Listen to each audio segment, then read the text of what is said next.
और राशि के धुरवा में वन महोत्सव कार्यक्रम का आयोजन किया गया है, जहां पर मुख्यमंत्री हेमंत सोरेन और गांधी से विधायक कल्पना सोरेन भी वहां पर मौजूद हैं। आपको हम सीधे लिए चलते हैं, क्या कुछ कह रहे हैं मुख्यमंत्री, आइए सुनते हैं। और आज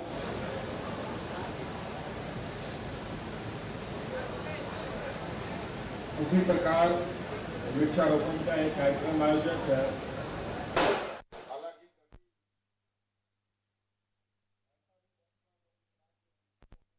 नहीं होती थी, चारों तरफ जंगल, पहाड़, पठार से भरा हुआ ये प्रदेश रहा है,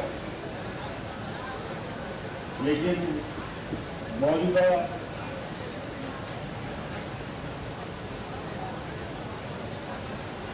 वक्त में विकास के पैमाने को खींचने के लिए कई सारे प्राकृतिक व्यवस्थाओं में व्यवधान आए हैं, कई पेड़े बने हैं, कई नदियों में पुल बना है, कई पहाड़ देश दुनिया को खनिज उपलब्ध कराने के लिए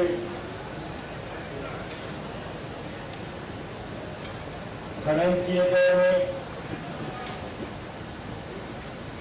और इन सब विभिन्न प्रकारों के माध्यम से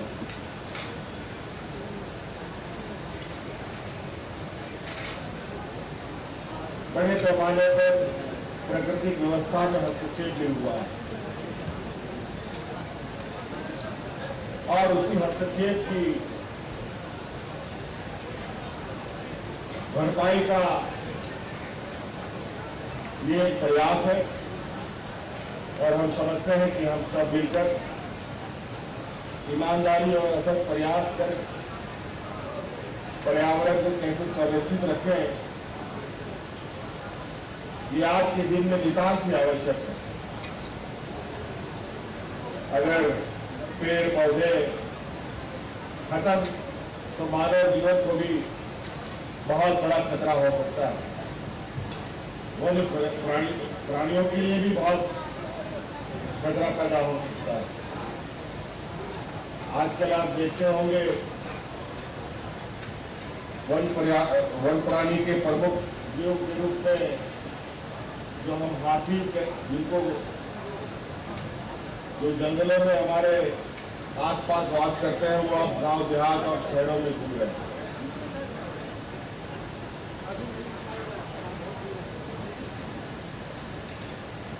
तो ऐसी स्थिति आगे ना बढ़े, इसके लिए हमें विराट रूप से प्रयास भी करना पड़ेगा और लोगों को प्रोत्साहित भी करने की आवश्यकता पड़ेगी। इसीलिए माननीय अध्यक्ष जी को मैं बहुत बहुत धन्यवाद देना चाहूंगा कि विगत सब से आज तक लगातार इस कार्यक्रमों का आयोजन किया गया यहाँ पर, और पूरे माननीय सदस्यों के द्वारा और आम लोगों के द्वारा यहाँ वृक्षारोपण का भी कार्य किया गया है।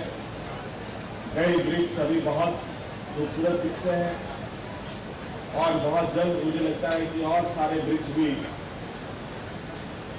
तेजी से आगे बढ़ेंगे और जो पर्यावरण में असंतुलन है उसको कम करने का प्रयास इस वृक्षारोपण के माध्यम से संभव हो सकेगा। इसलिए आज की इस महोत्सव पर उपस्थित होने के लिए, अपना योगदान देने के लिए और इस प्राकृतिक व्यवस्था में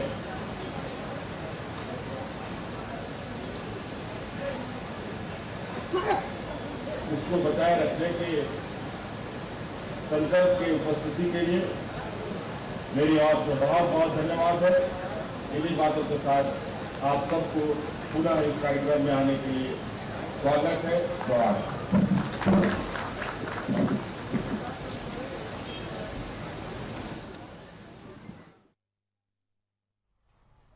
और यहाँ रुकते हैं एक छोटे से ब्रेक के लिए, जल्द हाजिर होंगे।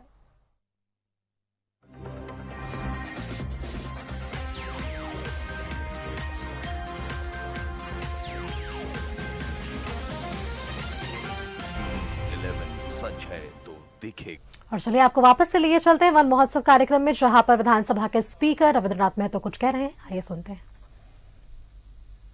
और कर्मचारीगण और यहाँ पर उपस्थित राज्य के जितने वरीय और कनीय पदाधिकारीगण, आमजन, सबको इस महोत्सव के शुभ अवसर पर मैं अपने तरफ से धन्यवाद भी देता हूँ और जोहार करता हूँ। साथ ही ये वन महोत्सव हमारे लिए एक कर्तव्यों का भी महोत्सव है।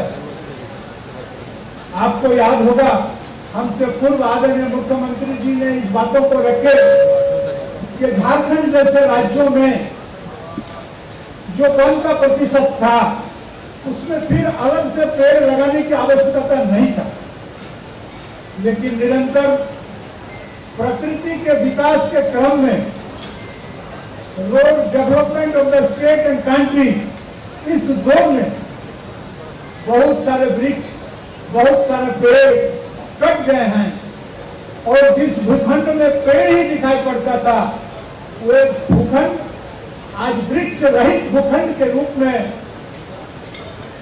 दिखाई पड़ रहा है। इसका नतीजा क्या हुआ? इसका सीधा सीधी असर जीव जगत, जंतु जगत और वनस्पति जगत, सारे जगतों में इनका असर दिखाई दे रहा है।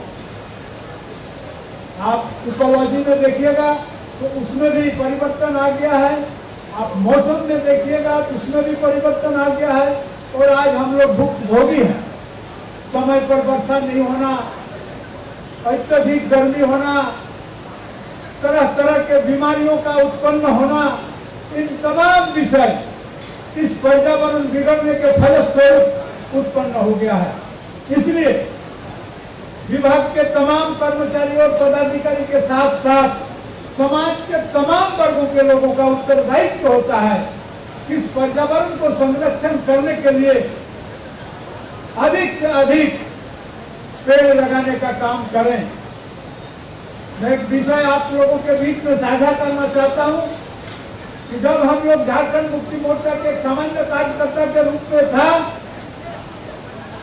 हमारे आदरणीय विषम गुरु वीर शिबू शरण जब जिले में और गांव में भ्रमण करते थे तो भ्रमण के क्रम में विशेष करके इस पेड़ लगाने के समय में जो भी कार्यक्रम होता था उनका एक आदेश होता था कि हमारे पार्टी के साधारण सदस्य के लिए सदस्यता ग्रहण करना जिस तरह का बाध्यता है उसी तरह का बाध्यता होता था। एक कार्यकर्ता कम से कम 5 पेड़ का, 5 वृक्ष का रोपण अपने जमीन में करेंगे। वैसे कार्यकर्ता हैं जिनके पास अगर अपना जमीन नहीं है तो वो भी सरकारी जमीन में 5 पेड़ लगाने का काम करेंगे।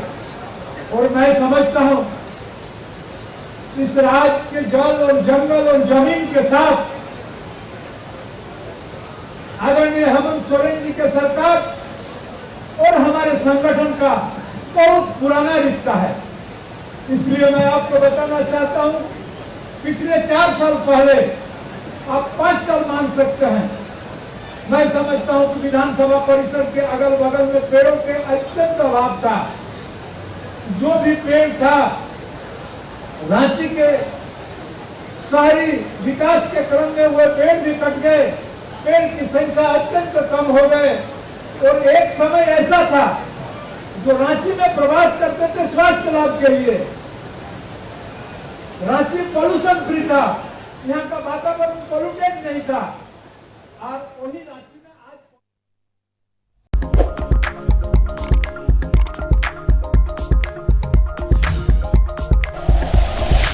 Like and share videos, subscribe करें हमारा चैनल और प्रेस करें बेल आइकॉन। न्यूज़ 11 भारत, सच है तो दिखेगा।